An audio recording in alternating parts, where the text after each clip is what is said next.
বলেন ইমানদার বান্দার কাছে যখন মৃত্যু উপস্থিত হয়ে যায়, ইমানদার যখন আখিরাতের দিকে রওনা হয়, অসংখ্য অগণিত ফেরেশতা ইমানদারকে স্বাগত জানানোর জন্য, তার আত্মাটা স্বাগত জানানোর জন্য ওই মুমূর্ষ ইমানদারের কাছে উপস্থিত হয়ে যায়। আমরা বসে থাকি না পাশে গিয়া, খালা ফুফু সব গিয়ে বসে, মামা আত্মীয় স্বজনরা সব গিয়ে বসে থাকে। যদি ইমানদার হয়, খাঁটি মুমিন হয়, আমরা তো পাশে বসা, আমরা তো জানি না তার আশেপাশে অসংখ্য অগণিত ফেরেশতারা মাহুম কাফনুম মিন আকফানিল জান্নাহ ওয়া হানুত, জান্নাতের সুগন্ধি আর কাফনের কাপড় নিয়ে অসংখ্য অগণিত ফেরেশতারা ওই ইমানদারের পাশে বসে যায়, তার আত্মাটাকে এই কাফনের কাপড়ে পেঁচায়া আল্লাহর কাছে নেওয়ার জন্য। একটু ভাবেন তো, কিছুক্ষণের জন্য আমরা সবাই যে আমার মৃত্যুটা কেমন হবে, যদি ভাবেন যে আমার মৃত্যুটা কেমন হবে, এমন হবে তো যে কাফনের কাপড়ে, জান্নাতি কাফনের কাপড়ে পেঁচায়া উপরে নিবে। ভাবেন, খুব কঠিন ভাববেন যে আল্লাহ এমন হবে তো, যদি না হয় তাহলে আমি ধরা খেয়ে গেলাম। আসার পর সবাই বসে থাকে, হাদিসের মধ্যে আসছে তার আশেপাশে বসবে কতটুকু, মাদ্দা বাসরিহি, তার দৃষ্টি যতটুকু পর্যন্ত যায় মুমূর্ষ ইমানদারের, ততটুকু পর্যন্ত দুইটা সারি হয়ে ফেরেশতারা বসেছে।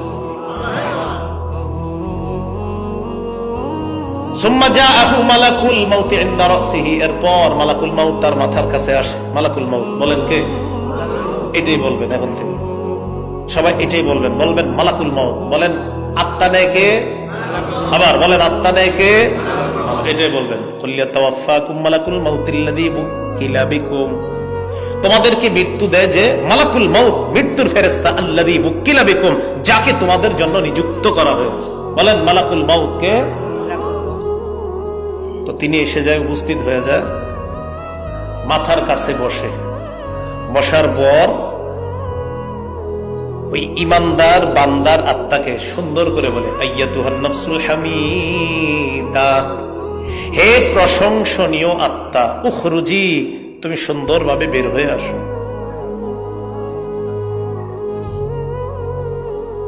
উখরুজি ইলা রাহিল ইলা রিদওয়ানিল্লাহ ইলা মাগফিরাতিন মিনাল্লাহি ওয়া রিদওয়ান, বের হও সুগন্ধির দিকে, আল্লাহর সন্তুষ্টির দিকে। ওয়া মাগফিরাতিন মিনাল্লাহ, আল্লাহ তোমারে মাফ করে দিয়েছে।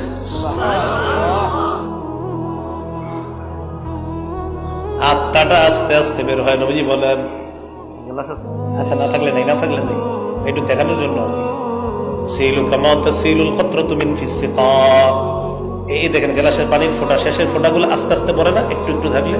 তাসিলু কামা তাসিলুল কতরাতু মিন ফিস সিকা, পানির ফোঁটাগুলো যেমন আস্তে আস্তে সুন্দরভাবে বের হয়, ইমানদারের আত্মাটা মালাকুল মাউত সুন্দরভাবে বের করে নেয়। এবার বলেন তো, সামনে যারা বসা তাদের কাছে কি আছে? জান্নাতের কাফনের কাপড়, সুগন্ধি। তো বের করার পর ইমানদারের আত্মা তো এরাও মানে খুব খুশিতে আছে। আরে আমগো কাছে দাও, তুমি এতক্ষণ রাখা লাগে? চোখের পলক পরিমাণও মালাকুল মাউত আত্মাটা রাখতে পারে না। ইমানদারের আত্মা তো অন্যান্য ফেরেশতারা কয়, আরে দেন, তাড়াতাড়ি দেন। জান্নাতের কাফনের কাপড় দিয়ে পেঁচায়া ইসাদুনা বিহি ইলাস সামা, আসমানের দিকে রওনা হয়। হাদিসের বর্ণনা, আত্মা আসমানের দিকে নিয়ে যখন রওনা হয়, যতগুলা ফেরেশতাদের সামনে দিয়ে আত্মা বহনকারী ফেরেশতারা যায়, সমস্ত ফেরেশতারা ওই আত্মা বহনকারী ফেরেশতাদেরকে স্বাগত জানায় আর বলে, যাও যাও, উপরের দিকে যাও। আরেকটু আছে, বলে এটা কার আত্মা? ইমানদাররা জবাব দেয়, ফুলান ইবনু ফুলান। এটা হুজুর আপনার এলাকার নাম জানি কি? আচ্ছা, বড়নগর সোনারগাঁ, সোনারগাঁ নারায়ণগঞ্জ, অমুকের সন্তান, অমুকের আত্মা। সুন্দর একটা নাম বলে, যে নামে মানুষ দুনিয়াতে আপনাকে ডাকতো, এমন সুন্দর নামে বলবে এটা অমুকের সন্তান, অমুকের আত্মা, একদম নাম সহ বলবে এটা অমুকের আত্মা। ওই যে অমুকের নারায়ণগঞ্জের আব্দুর রহিমের ছেলে আব্দুর রহমানের আত্মা নিয়ে আল্লাহর কাছে যাইতেছে। তো ঘটনা হলো তোমরা কেমনে জানলা এনে যে ইমানদার আত্মা খোলা না তো পেশাব, এরা জানলো কেমনে এখানে যে ইমানদারের আত্মা? এরা বলবে এই আত্মা থেকে এমন সুগন্ধি বের হয়েছে যেই সুগন্ধির কারণে আমরা বুঝতে পারছি এটা ইমানদারের আত্মা। এত সুন্দর ঘ্রাণ পৃথিবীর অন্য কোন ঘ্রাণের মধ্যে আমরা পাই না। বলছিলাম একটু চিন্তা করেন যে আমার আত্মাটা আসলে কি হবে। প্রথম আসমানে যায়, এইভাবে আসমান করতে করতে যতগুলো আসমান আছে সব আসমানের ফেরেশতারা স্বাগত জানা একদম উপরের আসমানে যাওয়ার পর আল্লাহ পাক রব্বুল আলামিন বলে থামো, উকতুবু কিতাব আবদি ফি ইল্লিয়িন। আমার যেই বান্দার আত্মা তোমরা নিয়ে আসছো এই বান্দার আমলনামা ইল্লিয়িনের মধ্যে তোমরা লিপিবদ্ধ করে দাও। জান্নাতি একটা জগতের নাম হলো ইল্লিয়িন, এই ইল্লিয়িনের মধ্যে বান্দার আমলনামা লিপিবদ্ধ করে দাও। বুঝছেন?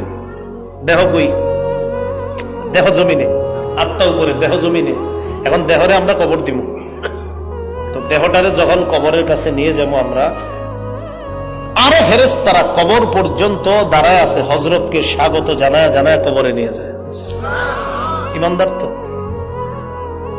কবরের মধ্যে রাখার পর আত্মা কই? এবার আত্মা আল্লাহ ফিরিয়ে দিবেন, যাও তার দেহের মধ্যে ঢুকায় দাও। এখন তো ফেরেশতা আসবে দুইজন, ফায়াতিয়ানিহি মালাকান ফায়ুকঈদানিহি ওয়া ফি রিওয়ায়াতিন ফায়ুজলিসানিহি। দুই ফেরেশতা তার কাছে আসবে, আসার পর তাকে বসাবে, বসানোর পর বলবে মান রব্বুকা, এই রবকে? জবাব দিবে রব্বি আল্লাহ, আমার রব হলো আল্লাহ। বলেন না রবকে? আল্লাহ। মুহাম্মদের সাথে বলেন আল্লাহ, আর একটু সুন্দরভাবে বলেন আল্লাহ। এরকম শব্দ আছে? আর ওয়ামা দীনুকা, তোমার ধর্ম কি? জবাব দিবে দীনি আল ইসলাম, আমার ধর্ম হলো ইসলাম। ওমান হাযার রাজুলুল্লাযী বুইসা ফীকুম, এই মানুষটাকে, যে মানুষটা তোমাদের মাঝে নবী হিসাবে প্রেরণ করা হয়েছে, চিনুনি?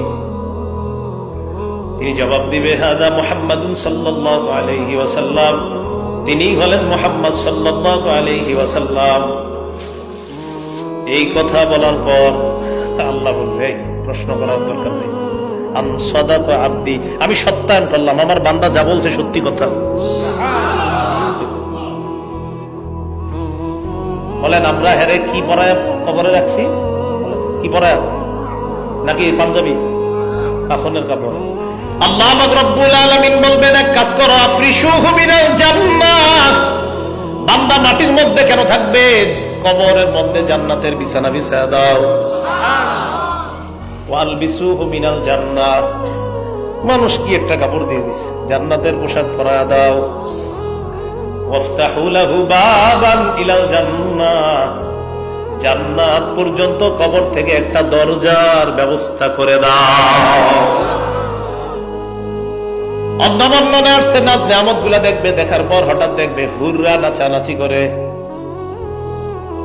এর মন চাইবে ধরতে, ভাই থামো, নাম কানাউমাতিল আরুস লা ইউকিজুহু ইল্লা আহাব্বা আহলিহি, ঘুমাও, বাসর রাতের দুলার মতো ঘুমায়া থাকো, এখন না। তোমাকে তোমার প্রিয়তমা যেমন জাগ্রত করেছিল, এখানে তোমার প্রিয়তমা নাই, আমি আল্লাহ তোমাকে জাগ্রত করব।